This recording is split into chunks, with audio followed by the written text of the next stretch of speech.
We're joined right now by Bridget Phetasy. Bridget, thank you for being here. Thank you for having me. So It's my wheelhouse. I love your writing. Thank you. Coincidentally, you happen to experience probably the biggest TV phenomenon I in know. person, up close, maybe up a little too close. I didn't think I would ask this question on the Michael Knowles show.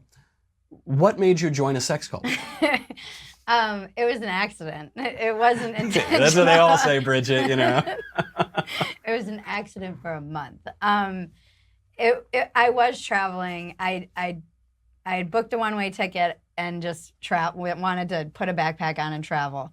And I went with this guy that I met in Sydney. We went up to the coast, and it was their holidays, and he assured me that there would be a place to stay in Byron Bay. And I got there, and there was nowhere to stay. And he was having a boys' weekend, so he, being not a gentleman, was basically like, "You're on your own, girl. I just met." Bridget, I don't know if that's not like just being not a gentleman. Like if I'm not a gentleman, maybe I don't pick up the tab at dinner or something. But I've never ditched my date for a sex cult.